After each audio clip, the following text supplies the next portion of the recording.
Hey everyone, welcome to the Them Before Us podcast, our special IVF series. You're back with Jen Friesen, training director and podcast host, and our engagement director, Patient Sunny, as we continue interviewing experts all across the biotechnology, bioethics, reproductive technology kind of field and expertise. And today we are chatting with Emma Waters. She is a senior research associate for the Richard and Helen DeVos Center for Life, Religion, and Family at the Heritage Foundation. Her work focuses on family, bioethics, and reproductive technology policy. And Emma has actually been on the show before, which I'll make sure I put in our show notes so people can go see your first conversation. But Emma, thanks so much for joining us today. Of course. Thank you guys for having me on. We're really looking forward to this conversation because we think you're wicked smart when it comes to these topics, and we're excited to hear from you. But before we get into dive a little deeper more into reproductive technology and the things that you're here to share, can you just tell us a little bit about yourself personally, maybe kind of your career track? What brought you to be interested in the topics that you focus on for your career? Yeah, this is a great question. So, somewhere about 2/3 of the way through college, a couple of years ago, I stumbled across the field of family policy. So, looking at the impact of marriage and a family structure on children, on our society's well being, and then really just fell in love with that whole area of research, and particularly the aspect of policy that not only do we understand and study and know what is good and true for families, but we can actually do something about it through our public policy process. And that just became really a bit of an addiction. It was everything I read.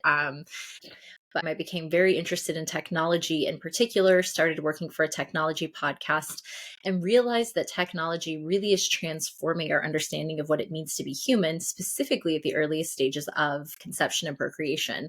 So I actually stumbled across Katie's Them Before Us book, read it, and then just totally fell in love. And a few years after that, when I was interviewing at Heritage, they asked me what policies I wanted to pick up and what I thought was really important for the future of the movement. And so I pitched them on bioethics and reproductive technology. And at the time, this was a couple of years ago, I was like, guys, trust me, this is going to become a really big deal in international politics. Like, we want to have someone who's on this. And for better and for worse, that certainly has come true. So here we are today. Yeah, so just for our audience, we're in the middle of a series on IVF. What if IVF becomes a right? But for this episode, we're looking at surrogacy, which is something that people don't always think of when they hear IVF. So can you just give our audience a brief overview, Surrogacy 101, what's going on with this newish area of technology? Yeah, absolutely. So surrogacy comes in four forms. There's gestational surrogacy, where the surrogate is not related to the child that she carries. And then there's traditional surrogacy, where the surrogate is also the biological mother of the child. Now, in traditional surrogacy, you could typically use something like artificial insemination just to impregnate the woman with the understanding that she gives the baby away. But with gestational surrogacy, what we tend to find is that IVF is essential for that process, because whether or not the parents who are going to raise the child are the biological parents, they use IVF in order to create the embryo before placing it in the surrogate. And then after that, there's two compensation models for surrogacy. So the first is commercial surrogacy, where the surrogate's getting paid anywhere from $25,000 to $70,000 just to carry and birth the child alone. And then there's altruistic surrogacy, where the surrogate is ostensibly doing this out of the kindness of her heart just to help out a family member or a close friend. Now, in those situations, it's still a bit of a misnomer to say altruistic surrogacy, because the surrogate's still being reimbursed for thousands of dollars of maternity clothes, nutrition, any medical bills, prenatal vitamins, things like that. And then on top of that, while we don't have exact data on this, some studies that we found have said that only about 2% of all surrogacy contracts in the United States are actually altruistic in nature, whereas about 98% of all surrogacy agreements really are in that commercial model, where certainly there is the desire on the part of the surrogate to help another couple out in many cases. But at the same time, they're getting paid upwards of like $70,000, which is over the median income age or wage in the United States. So this is certainly a very lucrative endeavor for the surrogate, as well as the agencies that are coordinating this. And so beyond that, I think one of the really important things to keep in mind is that surrogacy introduces the possibility of a child having up to three quote unquote mothers. In surrogacy, you could have the biological mother of the child who contributes the egg in the child's development. You have the surrogate mother, who's the gestational mother. The child really only knows that woman as his or her quote unquote mother through all 9 months of pregnancy and labor. And then you have the relational mother or the intended mother who actually raises the child. And so when it comes to thinking about surrogacy from the perspective of child well-being, this introduces a host of concerns that you all lay out so incredibly well. When it comes to the child's conception of who they are, as well as who their parents are in that situation. But for each of those developments in surrogacy, you really do have to have a well-defined in vitro fertilization industry to enable that level of surrogacy to occur. Can I ask you two follow-ups, just thoughts? We've been following some of the legal shifts and changes where a state will already have altruistic surrogacy legal, and you're saying that's about 2% of what of all the surrogacy contracts.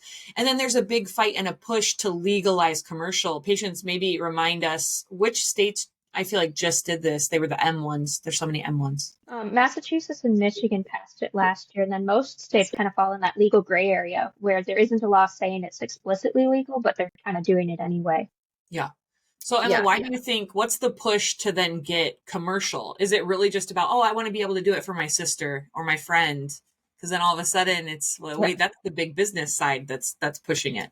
No, it's absolutely right. Well, so I think a perfect example of this is New York in 2021. So New York was actually one of the more recent states to actually legalize commercial surrogacy. And what's so interesting about this story is, as you're pointing out, altruistic surrogacy was always legal in the state of New York since the technology was enabled.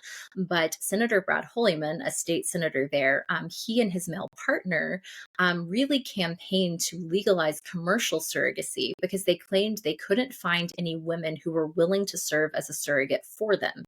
So they were being, quote, forced to go all the way to the state of California, where majority of surrogacy contracts take place, in order to find a woman willing to carry a child for them.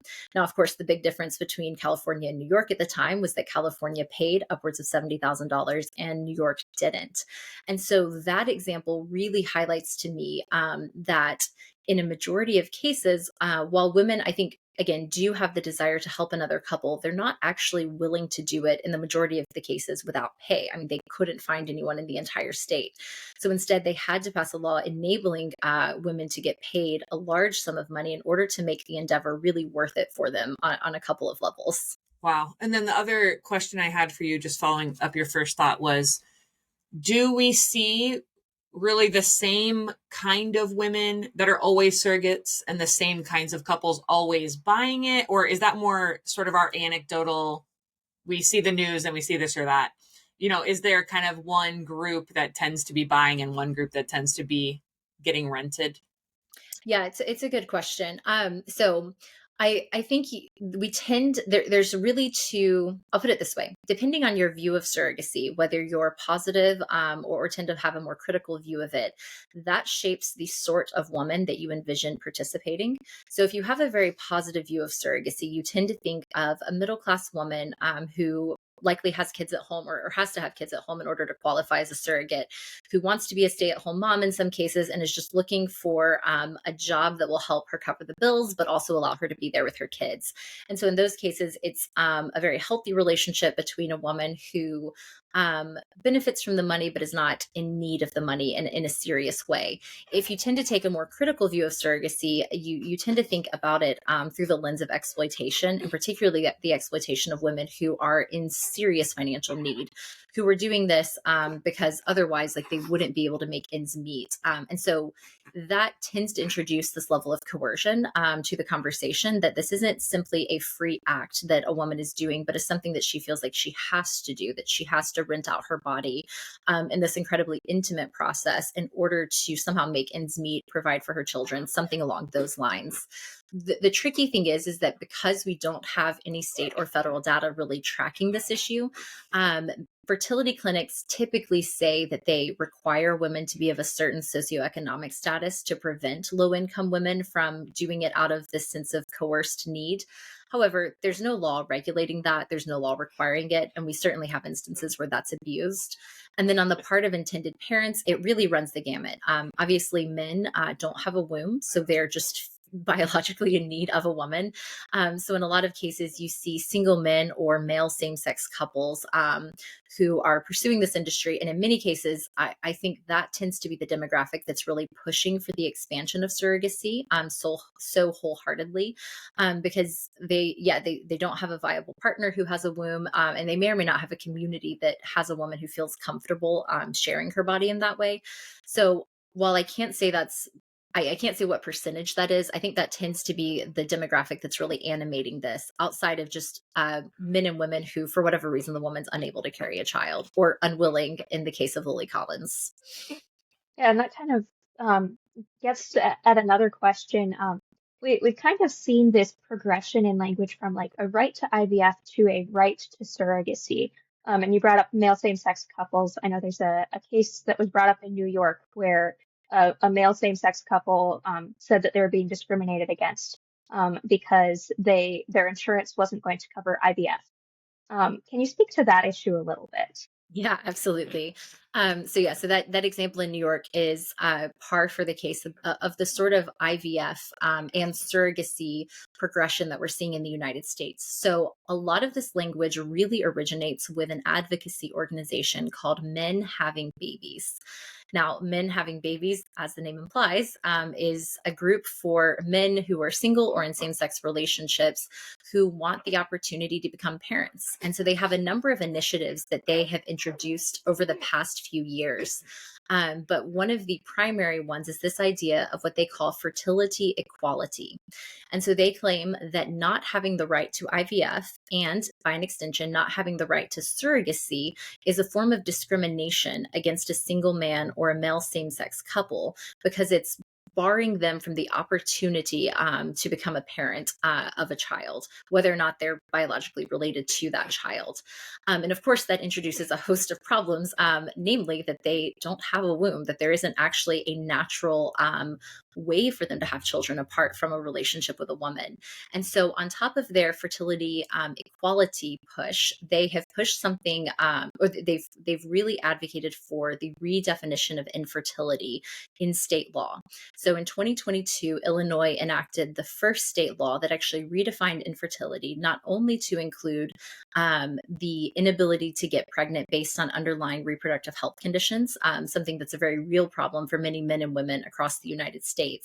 But then they added a line saying, and also your relationship status or your social status, depending on the state, determines whether or not you're fertile or not. And so what that effectively means is that if you're in need of an egg or sperm from a donor, that you're considered infertile, whether or not your body is fertile or not. So in many of these cases, these men are perfectly healthy. They have the ability to conceive a child. They just don't have a viable partner or relationship that allows them to do that.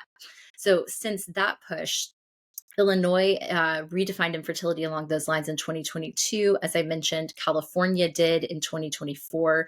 New Jersey did in 2023. And a number of other states, New York included, have proposals in place to redefine infertility along these terms. And so part of the goal for them is not merely that IVF coverage is allowed, but that surrogacy, commercial surrogacy, is allowed. And it, as weird as it sounds, right, to I think very like normal people, like there really is a staunch belief that because they desire a child, then they have the right to whatever technology and whatever body parts are necessary to have a child, including the womb of another woman, which is incredibly violating when you start to think about it along those lines.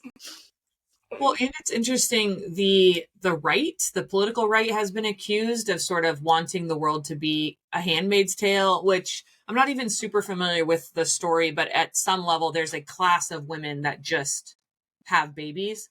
But then when you look at the actual cultural push, it's more the left that is saying basically we should have the right to women's body parts, whether it's their egg, whether it's their womb, because to not have that would be discrimination against us. So it is just funny how it's kind of being projected onto one side of the spectrum.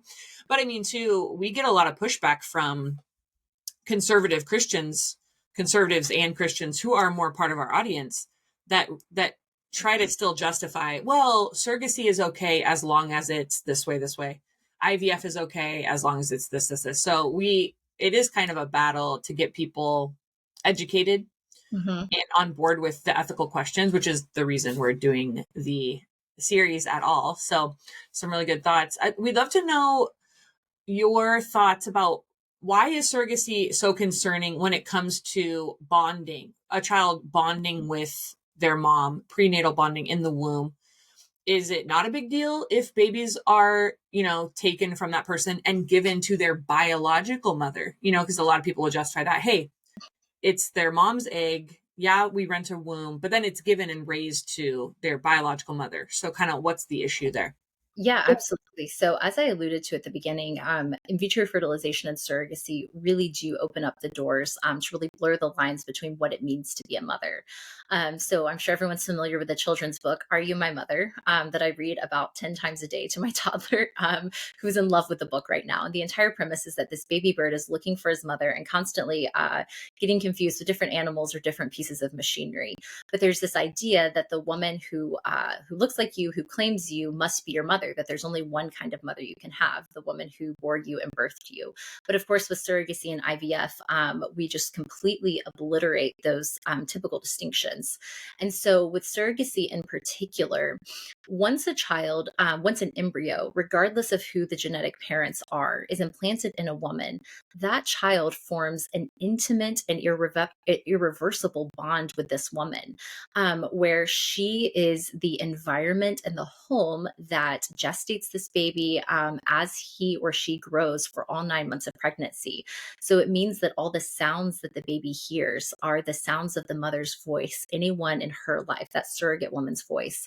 The environment of her DNA, her temperament actually shape the baby. So women who tend to be more high stress have babies that are more irritable. But that's not a genetic relationship per se, as much as it is the environment that the baby is gestated in. And so numerous factors just of the surrogate herself really shape who the baby is, how the baby functions in the world. And one of the most incredible examples is something called fetal microchimerism, which refers to a process where the baby in the womb shares DNA cells with the woman gestating him. And so there's this idea, it's actually really funny. If you look at surrogacy organizations, some of them are like, no, there's absolutely no genetic connection between a surrogate mother and the child. And then other surrogacy organizations, which are ones I find particularly hilarious, are like, hey guys, did you know you actually share genetic material with your child and it helps with anti-aging benefits? And so they actually sell surrogacy along the lines of anti-aging, which of course is like, like the most attractive thing to like any woman in America is like, wow, how can I be youthful forever? And so it's fascinating where on the one hand, they're like, no connection at all. And on the other hand, they're like, yes, we have a connection and it's good for you. And so with fetal microchimerism, those DNA cells that are shared between the mother and the child remain with those respective persons for potentially as long as one of them lives.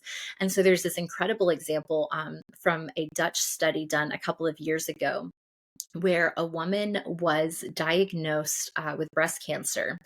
And in this case, she had an abortion. So it was different than surrogacy. But speaking of fetal microchimerism, she was diagnosed with cancer. And about halfway through the process, they realized that there were these foreign cells that were not hers, actually helping rebuild the liver. And they realized that those cells came from a baby that was aborted early on, 2 decades prior. And so even though that child had lost his or her right to life, the DNA cells left over were saving her life all of those years later. And so when we talk about this genetic connection that's shared between the surrogate and the child, this is not some arbitrary or minor thing that's going on. This is actually a deeply intimate and powerful connection that the surrogate and the child share, where those cells in the surrogate and in the child can potentially even serve as life-saving agents later on, depending on what difficulties the woman or the child may go through. And so once you come time for birth, as the child comes out, the child doesn't know that the surrogate is not his quote unquote real mother, right? The real mother to the child is the woman who's gestated him and cared for him and loved him all of those months. And so what becomes incredibly heartbreaking is once a child is born, if any of you are even slightly familiar, you sort of know that like children, once they're placed on their mother's stomach, start sort of inching up towards her breast. And it's this like innate desire to, live and like have the opportunity through breast milk to start feeding and engaging with the world. But the reason the child is inching up the mother's stomach to her breast is because the amniotic fluid in the womb, the only world and scent that this baby has really known, is the exact same scent as the woman's colostrum, which is the early breast milk she produces. So when that baby is born, the only familiar scent to that child is the breast milk naturally created by the mother, the surrogate mother, right, who's birthed him. And so that's the sort of connection of like, this is home, this is safe, this is where I'm supposed to be. But in surrogacy, the moment the child comes out, they're removed from the woman, the surrogate mother who's carried him or her all of these months, and given to someone that is, for all effective purposes, a stranger to the child, whether or not they actually share that biological DNA. And so there are a number of studies that have been done on child separation and sort of maternal separation, even at those early stages of adoption or surrogacy.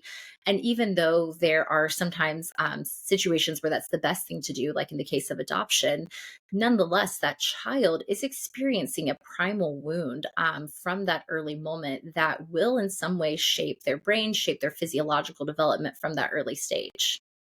Yeah, that's really good. Um, You've written in Institute for Family Studies about some of the research gaps in surrogacy. We've got a wealth of information about maternal-child bonding, why all of that is so important. You mentioned studies about maternal separation. What are the things that we don't know about the outcomes of surrogacy? Where's the research lacking? Yeah, it's such a good question, Patience. And like the short answer is we actually don't know very much at all about surrogacy. So we can sort of piece together from other areas of research, like, oh, maternal separation, that's really harmful to the child. Not being raised by your biological parents, that has a host of issues. But there's actually very few studies that have been done looking at the exact outcomes of surrogate-born children from those surrogacy agreements, and even fewer done that are looking at the family structures the child is being given into, whether it's a same-sex or single parent or man-woman relationship. And so we tend to hear the line that there are no known risks to surrogacy. And the reality is this, we just simply don't know what those risks are. Now, there's one study, one longitudinal study, and it's the only longitudinal study of surrogate-born children that has been done to date, that was conducted by Susan Golombek in the United Kingdom. And she starts looking at surrogate-born children and the psychological impact or their psychological well-being over time, starting at age 1, 2, 3, 7, 10, and 14. Now, her study is the findings of her study, we'll put it this way. There's a number of methodological errors in the study to begin with. So to begin with, at the very beginning of the study, looking at children age 1, there's only 42 surrogate-born children involved. So a relatively small sample size that she pulled from the surrogacy records of parents who were willing to be involved. The second is that by and large, the study is reliant upon the mother's perception of the child's psychological well-being, or the father's if it's a male same-sex relationship. And now there's a number of problems with that. One being parents who are undergoing surrogacy, especially at a time when surrogacy was less popular, are going to have an intentional or unintentional bias to present surrogacy in the best possible light. Because in many ways, they're justifying that the way that they decided to have children, of course, was not harmful to the children that they love. That's never the outcome you want to reach. And two, in many cases, this is the first child these people are having, which means they don't really have a comparison test case of what's quote unquote normal or not. Not that there really is a normal for children, but that's a different conversation, right? But there's a number of questions that naturally arise where you're like, is this even really reliable reporting to begin with? And then second, as the study progresses, by the time the children reach the age of 14, there's only 20 26 children who were involved in the process. And so 26 examples, again, a very, very small sample size. And one of the interesting things that the study really glosses over is that somewhere around the age of 10, most of the children in the study go through a really difficult time if they know that they were born from a surrogate, and actually report feelings of emotional or like just like emotional difficulty, anxiety, depression, frustration, potentially anger at the situation. The study really kind of glosses over it, and they're like, oh, this is just normal for kids. This happens for kids who were adopted, not a big deal, let's move on. Now, of course, the automatic response there that Katie Faust and others have pointed out is that whereas adoption is healing a wound, it's an act of charity towards a child in need of a home, surrogacy is the intentional creation of a wound. It's intentionally putting children in a situation where they are going to suffer to various degrees. And so there's just a number of problems with the study to begin with, but it is the only longitudinal study we have. What's so interesting, and what I point out with links and citations for all of them for our curious listeners, is that every single time in research literature or even in policy briefs, including in the state of New York, when they were justifying why surrogacy was perfectly fine to pass in 2021, they all link to Susan Golumbek's longitudinal study. And in many cases, they link to multiple studies saying, see, these 4 studies show that surrogacy doesn't have harmful psychological effects. But if you click on those individual studies, it turns out they're all linking back to this one longitudinal study of 26 to 42 children, right? So just like a massive bloat in the entire claim. So anytime someone says there are no psychological harms for children, just ask them where they're getting their data, and you can trace it back to the same location every time, and point out many of these just pretty obvious errors. Because if you look, and really, if you look at like any other area of research, when would we justify a massive shift in how we conceive of procreation and of mother and father and what it means to be born as a child based on a single study with so few participants involved, especially when we do have more and more studies coming out that are showing that women who serve as surrogates have the highest rates of complications in pregnancy, even more than just IVF pregnancies, and that children born from surrogacy pregnancies have the highest rates of health or mental complications that come from that, more than just IVF in general. So lots of concerns that data has shown from very large sample sizes that I think really overwhelm this one single study. Well, that's the reason the Primal Wound book, which was written, I believe, about adoption, and was it in the earliest I can see is like 99, or was it even earlier than that? Do one of you know?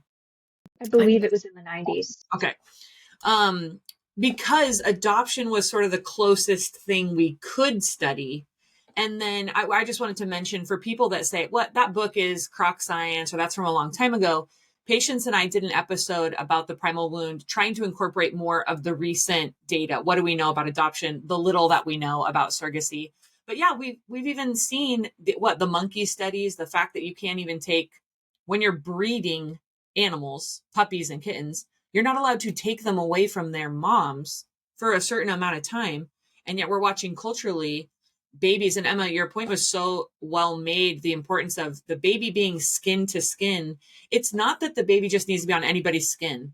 The point is that the baby is comforted because it's smelling his or her mother. And when you see a baby taken and handed to a dude sitting in a hospital bed for no explicable reason, or sitting with his shirt off, and that's supposed to give us some sort of comfort for the child, it's like, no, the child is looking for, listening for, and trying to smell for one particular person. And Katie likes to say, out of 8 billion people on the planet, the child knows one human being. And when they're taken from them right away, it defies common sense that would not impact the child in some way. But we have compiled the data we do have to talk about that a little bit. And we'll put those links in the description as well. Emma, another thing that you've highlighted in your work is this concern about international surrogacy in the United States and some of the national security concerns bound up in that. Can you just explain that to our audience? What's going on there, and why is the U.S. becoming a surrogacy destination? Yeah, this is such a fascinating question. And I think this is the topic that most commonly gets comments where people are like, "You've just ruined my whole day. What a weird world we live in." So buckle up. This is where it gets really particularly fun and weird. But in the United States, particularly the state of California, has really positioned itself as the international hotspot for surrogacy. And this is because of a mix of factors.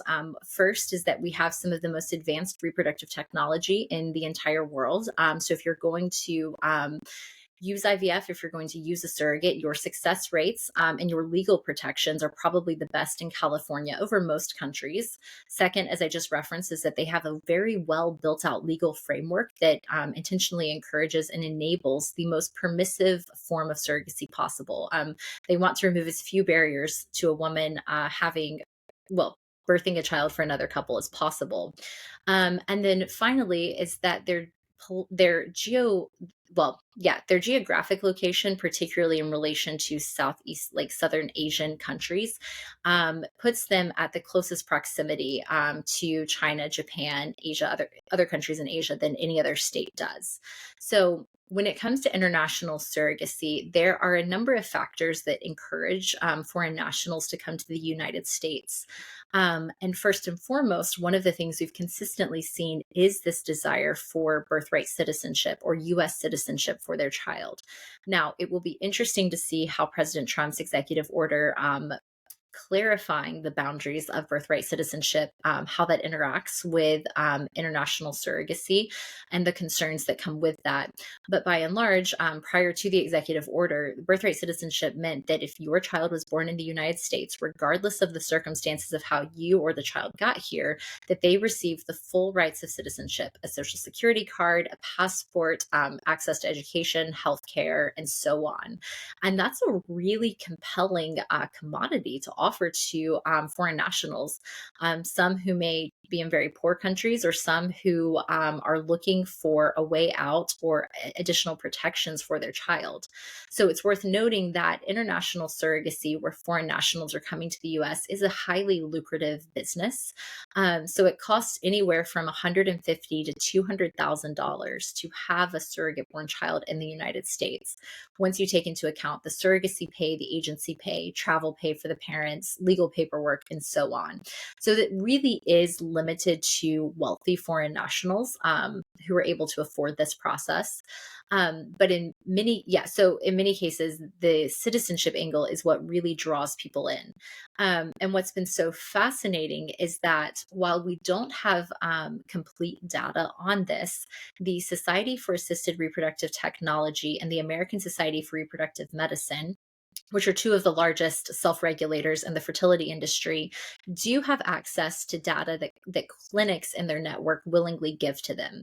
So in the Journal for Fertility and Sterility, which is an offshoot of the American Society for Reproductive Medicine, they were able to actually compile a significant amount of data about international surrogacy. And so the report was, I think the final version was published early 2024. But it looked at data from 2014 to 2020. And there were a couple of really astonishing things that it found. First, 41 or close to 42% of all foreign nationals come from China, mainland China. So these are foreign nationals, Chinese nationals who are looking to gain citizenship and a connection to the United States. Second is they found that on average, the most common demographic were Asian men over the age of 42. So when you're thinking about the most maternal, natural parent to a child, it's unlikely that an older man is really who comes to mind, right? Especially if they don't have any children themselves.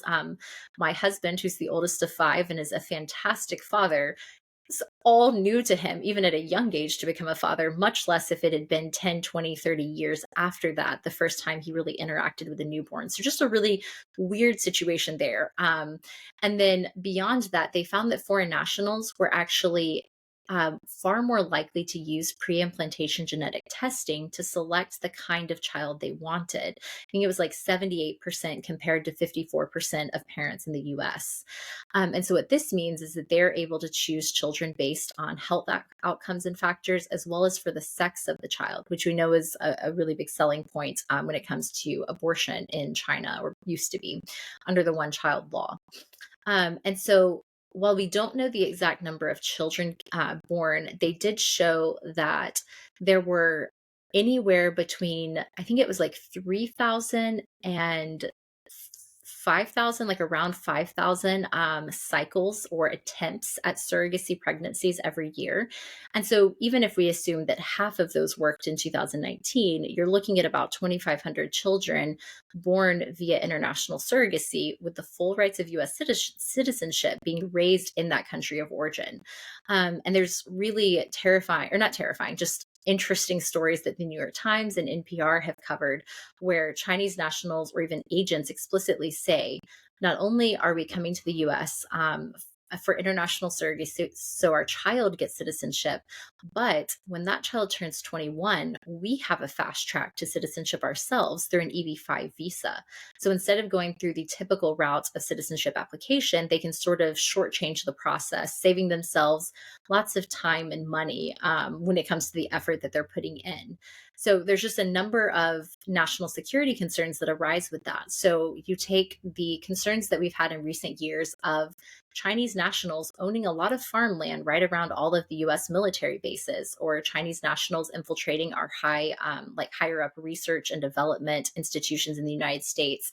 And the list goes on and on and on, from Hollywood to agriculture, right? And so this just represents, I think, another way that Chinese nationals are really infiltrating aspects of the United States and American culture. And they're getting the benefits of citizenship while they themselves never actually living here or really being committed to the well-being of the nation. And that's just one of the very bizarre things that this world of surrogacy that doesn't involve a real relationship or natural progression between marriage, sex, and procreation sort of enable this wild west of procreation that allow for all of these new possibilities. Mm. It makes me really curious if they're erring on the side of wanting boys or girls too, because they've had such a demographic. It's so uneven, right? In China, I think it's majority men. They don't have enough women to marry. Are they choosing boys strategically so they have more men for other nefarious purposes? Who knows? But it's almost scarier to me if they're choosing girls. Yeah, you're right. It ruined my day. No, this brings up, so we don't actually know which sex that they're typically choosing. This brings up two, I think, really good points. The first is that in many of these cases, these are Chinese men, I think, because there's one, they didn't get married, or they did get married, but they were unable to find their wife or another woman who was willing to actually have children. There's this really interesting push in the last few years in China, where of course they removed the one child policy, extended it to 2, 3, not really as many as you want. And a lot of women are really reacting against it. They're like, for years, we had forced abortions, forced adoptions, forced either sterilization or birth control requirements because we weren't allowed to have children. The Chinese government really intentionally squashed that maternal instinct. And now, as their demographic is totally collapsing to the point of potentially no return, which is just insane to be destroyed from the inside because you simply don't have enough people being born, they're now pushing women to have children. And a lot of those women are reacting and saying, absolutely not. I'm pursuing my career. I'm not just a handmaid, right? Just to have your children for the state. And so in many cases, these men really are without a viable option in China. And then, it's an open question of, are they looking for sons to carry on the business and inherit, or are they looking for daughters so that there's hopefully more options for marriage in the future? But then the second thing this brings up is, because these children have citizenship in the United States, countries like China that do not allow for dual citizenship mean that those children are effectively living undocumented in the country that they're being raised in. And so it means that they're not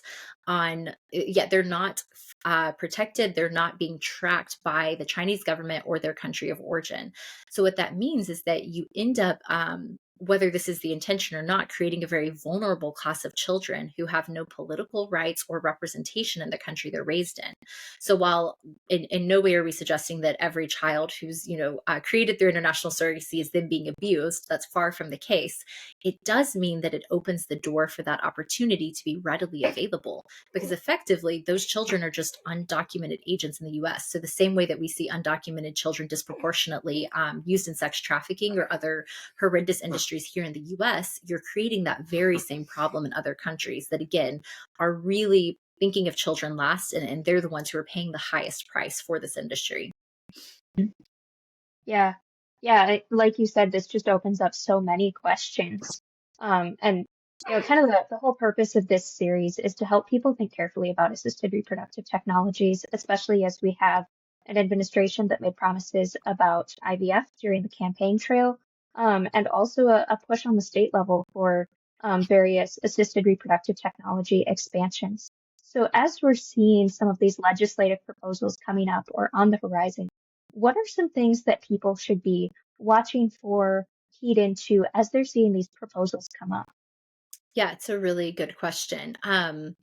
Yeah, so I think when it comes to the question of what to look for, I think as we've already mentioned, the sort of right to IVF, right to surrogacy language should automatically set off a red flag in your mind, that what they're promising here really is a right to someone else's body at the expense of the child.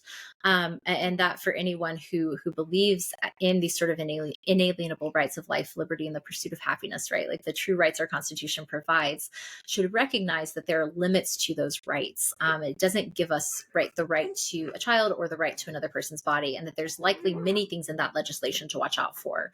On the specific levels, as you mentioned, Michigan and Massachusetts have really gone a very permissive route when it comes to surrogacy. And I expect, frankly, that most states are leaning that direction. However, on the federal level, I think there's a few things to look for in a more hopeful level. First is the executive order on birthright citizenship, that could actually be interpreted in such a way that protects children from these international surrogacy schemes, as well as potential legislation that would directly address that and prohibit the practice there.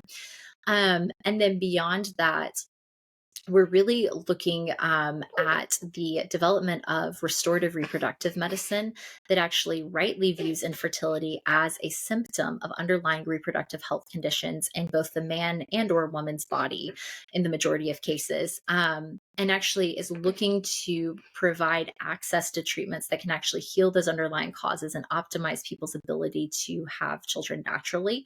And so that's the direction that we're really excited about these coming months, and are really encouraging federal and state lawmakers to consider. That's awesome. Great thoughts. Well, Emma, this has been such a great conversation. You've given us a lot of interesting and sobering things to consider for sure. Thanks so much for all your work with Heritage and the other writing and research that you do. And thanks for your time informing our audience today. Of course. Thank you guys for having me. Everyone, we hope you enjoyed this conversation. Check our show notes for more resources, and you can see we'll link to more of Emma's work so you can find her. Thanks so much for joining the Them Before Us movement.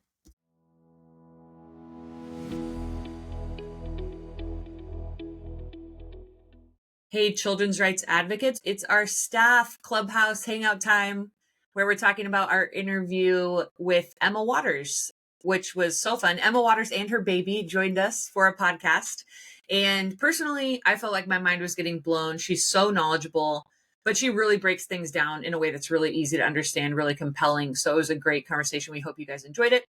Joined again by Josh and Patience. Welcome back. Good to be here.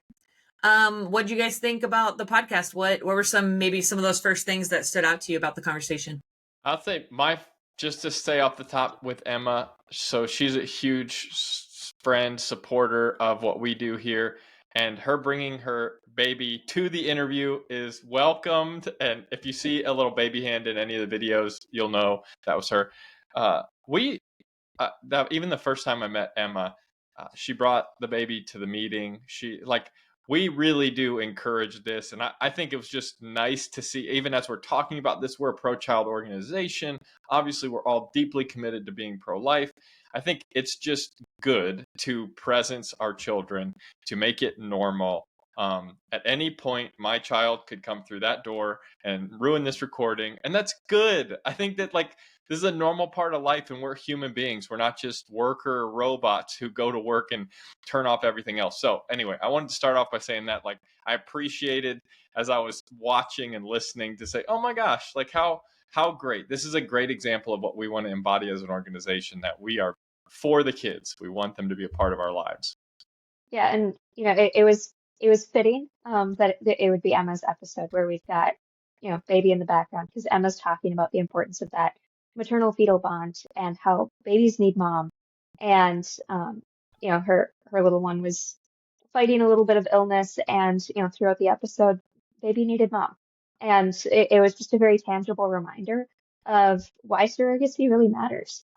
Because it's depriving, an infant younger than Emma's baby of that important bond and of the one person that they find comforting and reassuring and recognize at birth.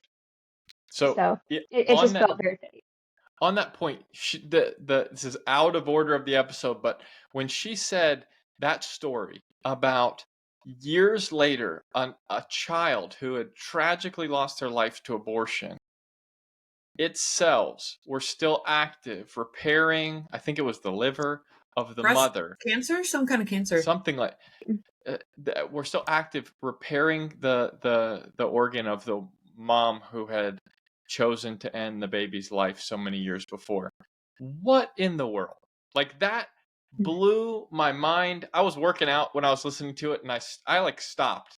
I don't know if it's like God's just provision, and there's almost forgiveness in that. Like there's it's almost felt like, man, the Lord or the Lord has just, there's so much we don't understand about how this all works. And again, it made me think we're messing with things that we do not fully understand when we say it's okay to take a child right from someone their mom, someone that just gave birth to them, through surrogacy or through all these other things.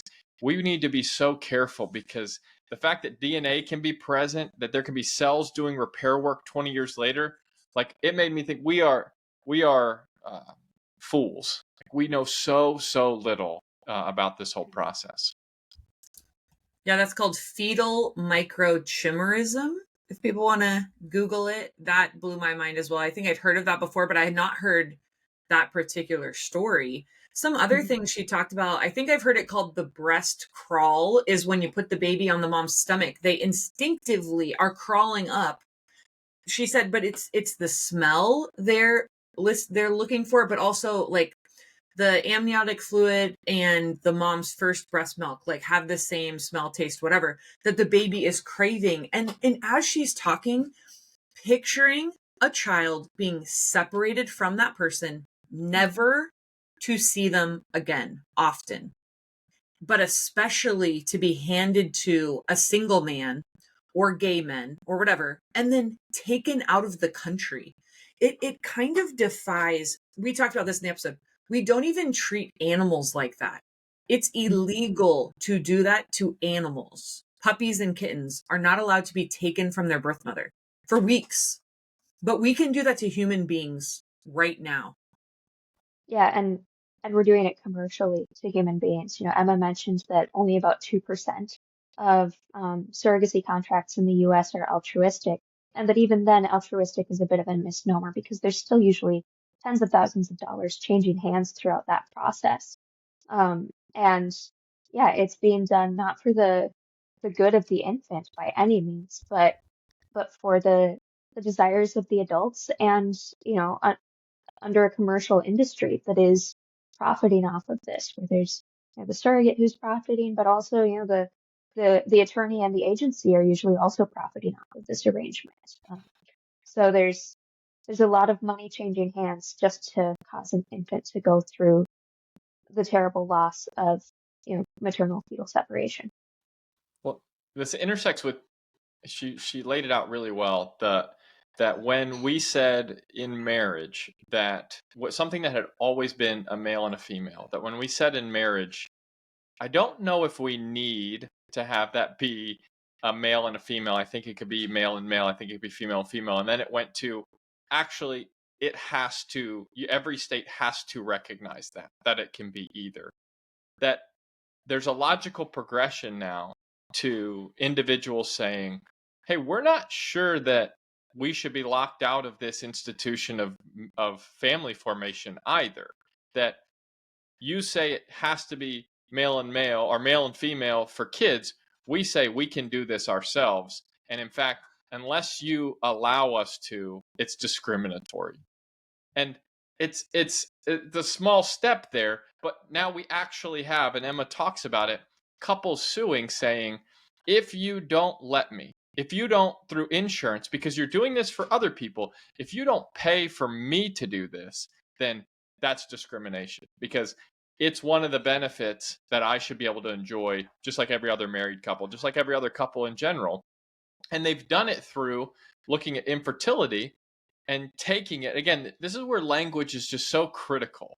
How we define marriage, how we define infertility, that they've taken infertility now and said, well, I can be infertile even if I don't have sex. I can be an individual by myself. Not even talking to same-sex couple. I can do this by myself. And because I don't have a partner, I'm infertile, which now, okay, if this goes further, okay, what's the next logical step? It becomes something that the courts say I have a right to. Well, if I'm a single male and I get declared infertile and I say I have a right for you to pay for my procedures, well, then what do I require for my right that I can't provide myself? A womb, another woman's body. Again, this is where I don't understand the logic that for what has traditionally been a group so concerned with the autonomy of women and their rights to their own body, to go full circle to say actually a single male has again, I pray in the courts this never happens, but when a court declares that you have some sort of a constitutional right to another woman's body to create your motherless child. What? I mean, this is such short steps, but we are going there. There are couples suing, and I think there's some states, she may be in Illinois, that have already declared infertility on these grounds. I mean, we are sliding down a path that again, we're fools. We don't understand where this stuff leads. Yeah, and Emma did a great job breaking down the progression of that rights language, where when something is framed as a right, then it gets expanded to, you don't even have to have a womb to have a right to IVF. Like, in the episode, we briefly discussed the case in New York where the male same-sex couple is suing because they're being discriminated against because their insurance won't cover their right to IVF, which really is a right to somebody else's body. And like you were saying, Josh, that's a very alarming progression. Obviously from a children's rights standpoint, we're very concerned about where that could go. But also, from the perspective of, treating women as people, we shouldn't ever reach a point where we say that someone has a right to a woman's body, simply because they don't have the right body parts to undergo IVF themselves. Didn't a politician just kind of make the news for the way they were writing it in their law, like inseminated persons or something was the way they were describing women? And it kind of, like what we're talking about, this is why there was a push for commercial surrogacy as well in the states that we talked about in the episode, Minnesota, Michigan. So altruistic was legal, but that's about 2%. And she's pointing out they couldn't get enough people who want to do it. So they have to make commercial a thing, because since these men or whoever has a right to do this, they need some bodies. They need eggs. They need wombs. And so you have to go about it in a way where you could either expand it outside of the state or be able to go contract with Ukraine or whatever it is. So go use some people who are desperate for money or whatever it is and use their wombs, because now we've promised, well, you have a right to a womb and an egg if, for whatever reason. So, and it's so funny. I think I don't remember if we talked about this in the conversation, but we've talked about it as staff, is when people on the left push the Handmaid's Tale, the right is doing this to us and they want us to be in the Handmaid's Tale. But it's like, when you're familiar with the Handmaid's Tale, there's a class of people who have to produce the children for the class that can't or doesn't want to ruin their figure or their career or whatever. I was like, that feels a little bit like what we're seeing. And it's not it's not the political right or religious right that is pushing the idea that some people should serve as body parts for rent or for purchase. It's more the other side. I was talking to an anti-trafficking organization about some of these issues, and he pointed out to me that we don't allow people to sell their organs. Mhm. Like there's a, and I was like, well, but if you have multiple and you don't need them, I'm like, I hesitate even bringing this up because I'm like, we may go there. Like I could see our country saying, well, you have the autonomy to do something like that. We currently have this sense of right and wrong saying if people can suddenly sell their organs, we may create a class of people who are being used to harvest these things. Mhm. And there's a similar tie here, which is why a lot of those European countries so opposed to this. They don't necessarily even take the child's rights angle that we do, talking about how critical it is to develop that bond with the child and their mother. And they go more the route of, we're going to create an underclass here. And the international implications are vast. When the Ukraine war broke out, there were rings of women who had been used almost as a farm. Again, that's dehumanizing language. I get it. But these are women often trafficked who are, again, terrible language, but it's accurate. They're almost pimped out, sold to people by these terrible individuals to facilitate these contracts abroad. And in international law, there's even been a couple of instances where the country has finally gotten their act together and said, those are our children. We will not participate in surrogacy arrangements. I think Cambodia was one where famously there were like 18 children who had been created and they were being carried by Cambodian women for international couples who then were declared stateless. I mean, they weren't welcome, they weren't allowed to leave, but they weren't citizens. Again, I could understand this takes time to educate yourself on these issues. People who come to this and go, I'm just not sure, man, a sister carrying it for their infertile sister. Again, I want to create some grace for that situation where people may not be where we are on this right now to say, I don't agree with surrogacy, period. I don't think you can leave this conversation hearing about middle-aged single Chinese male creating kids on Californian soil to be able to sponsor them 20 years later and take care of them as elderly people, where you hear about stateless children being created in Cambodia, rings of surrogates being paid and essentially prostituted out in Ukraine, and go, no, what we need is more of this. Like, I want unfettered access for that in our country. I don't understand how you could come to that conclusion after listening to this conversation. Well, of course, people don't want to look at the ramifications, look at it contextually, kind of as a whole of what's happening once you make it legal or you incentivize it or all these things.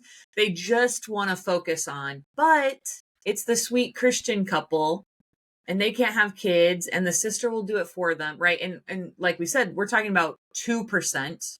If we can even get some accurate information, which again, this ends up being a piece of the industry where they're not really required to report, not well regulated. Different countries might have some different regulations around it. And one of the things that Emma brought up is that generally when someone says surrogacy is great, here's all, the kids that come out of it are always fine and blah, blah, blah. She said it's all basically quoting one study by Susan Gollenbuck. And it's the only long-term study that's ever been done, but it has major flaws. And I'll just kind of do a little summary. So they had a sample size of 42 children that dropped to 26 by the time they were age 14. I did psychology and I got a really bad grade in my statistics class, but 1,000 people is considered a kind of decent sample size, right? When you do a phone call and you do a poll and you get 1,000 people in Seattle and you say, who are you voting for? You can get a generally good pulse on the situation.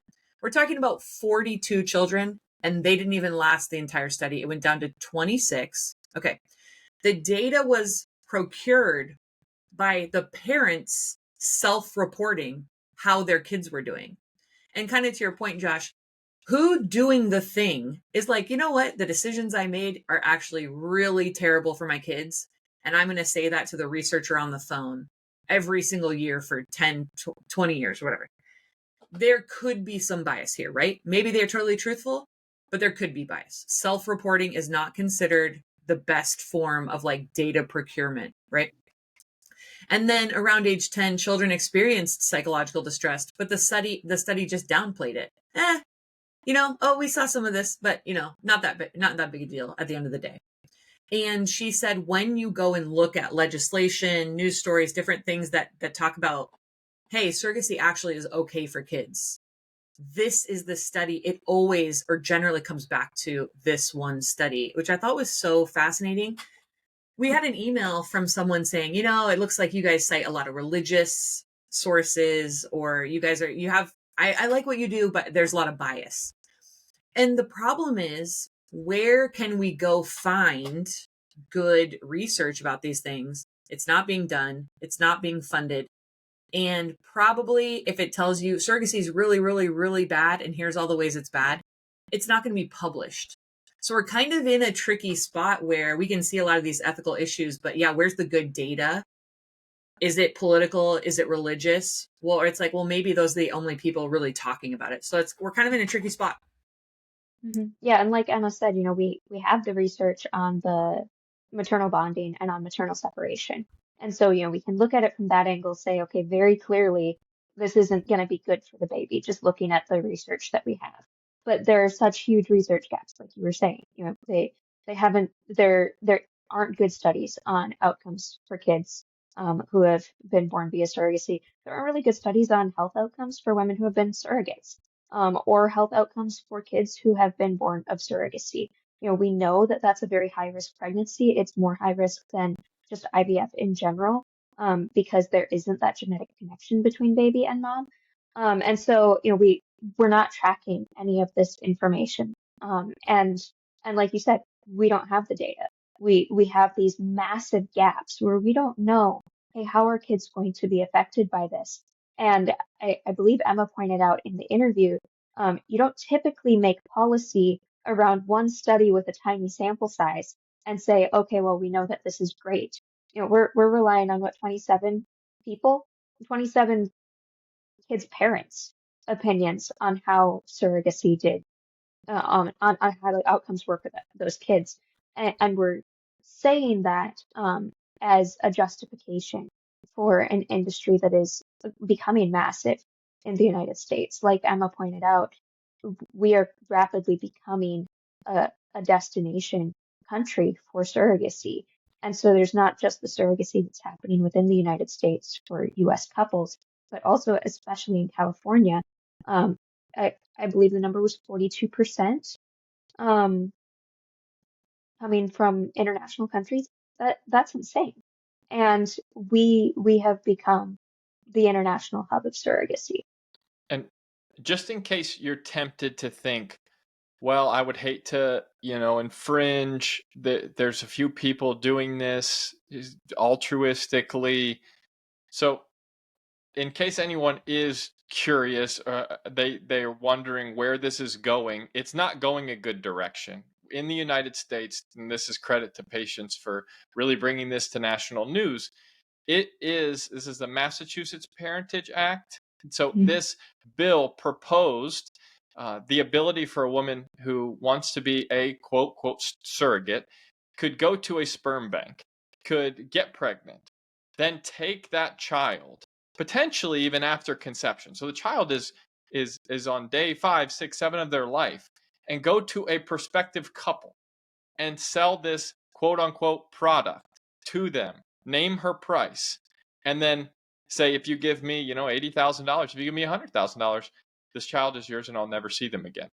This should give all of us pause. We do not have the character. Again, this bill shows we don't have the character to deal with and legislate these types of issues. This feels to me, if this were happening in another country, there would be outrage. That is baby selling. It is trafficking of a person. But again, this in the name of creating quote unquote fertility equality, we are pushing to make this process more and more affordable. And that will create motherless and fatherless children and the sale of children as commodities. And that is totally wrong. Well, a story came up somewhat recently of a woman trying to sell her born baby, I don't remember how many months it was, on Facebook. She did like a post or an ad or something and got in trouble, reported to the authorities, looked into, etc.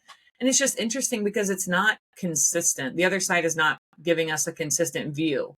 Is it okay to sell your children, or is it not okay? It's only okay if you kind of contract it and do it just a sort of slightly different way ahead of time and sign some papers. Nobody's background checked, I don't believe. In the United States, we talked about this with IVF as well.